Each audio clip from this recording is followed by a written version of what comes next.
në këtë muaj të madh Allahu të na i pranon.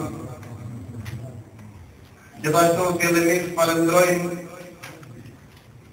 gjithë Allahut të cilët janë prezente Allahu Azza wa Jalla nderohet me të mirat e tij në këtë botë dhe botën e ahiretit.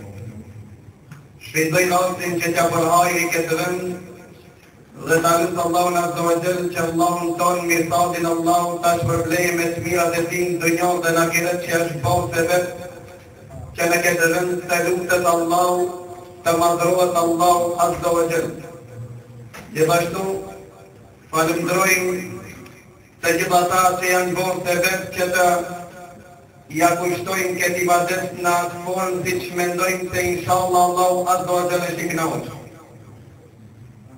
Po ashtu edhe se jemi në pjesën e fundit ndoshta të Ramazanit, pasi që takimi barash me ju, ja përhajri këtë muaj të shenjtë të Ramazanit, dhe lutë Allahun Azza wa Jalla në vetëm ti në pjesën e fundit të jemi ma aktiv, siç ka qenë pejgamberi sallallahu alaihi wasallam.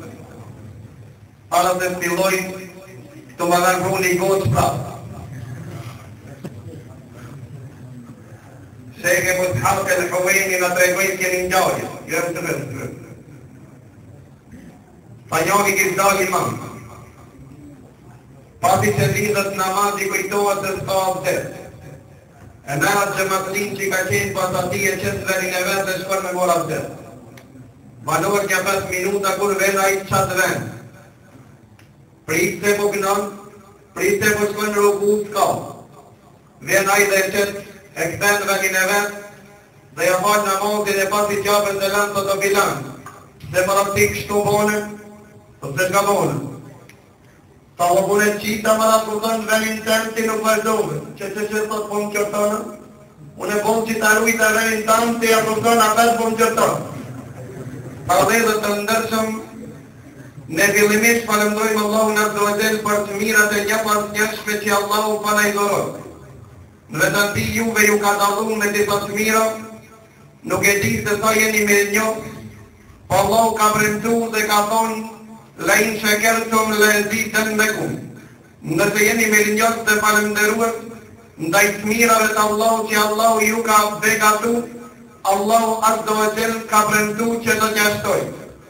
Ne pasi jetojmë në këtë muaj madhështor, kemi shumë hadithet pejgamberit sallallahu alaihi wasallam që pejgamberi Allahut na i freskon shpirtat, na jep vullnet, na ngrit vullnetin e lot që të qëndrojmë për Allahut Azza wa Jalla, që të kryejmë dhe ibadetet e vështira ndonjëherë, për shkak se premtimet e përgëzimet janë të mëdha. Thot pejgamberi sallallahu alaihi wasallam, agjeruesi ka dy gëzime. Gëzimin e parë, qastët dhe kohën kur bën iftar. Gëzimin e dytë, ditën kur takohet me Allahun Azza wa Jalla. Përse gëzimi parë në qastët e iftarit, ka thonë ulemot dietar të hadithit, e barën nga se vjen kohën atë kohën që e ke pas para disa qastëve të ndaluar, lejohet. Dhe Allah ka kriju njeriun që lakmon në ushqim dhe pirë. Gëzohet për shkak se ndaluara i bëhet halal.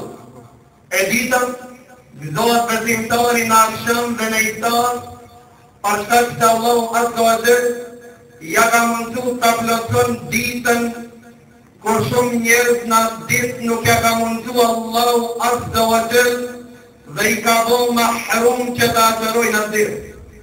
A nuk jemi ne që kemi mësu nga suneti pejgamberit Allahu kur të ndëgjojnë muezinin thot hayya alal salah, hayya alal falah.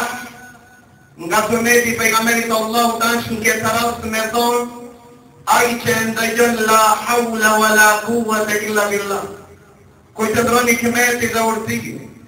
Përse vetëm në këtë rast na ka mësu pejgamberi Allahu që kur ndëgjojnë muezinin të thonë la hawla wala quwwata illa billah, që do të ka fuqi dhe forë, vetëm fuqien që ta jep Allahu dhe forë. Muezinin atërët dhe në thotë, e jemi në namaz, E jemi në shpëtim, a ka mundësi dikush të vjen në namaz, nëse Allahu nuk I jep fuqi dhe kuvert. Nëse Allahu azza wa jalla nuk ja lejon të qëndron para tij. Ka mundësi dikush të qëndron? Ka mundësi.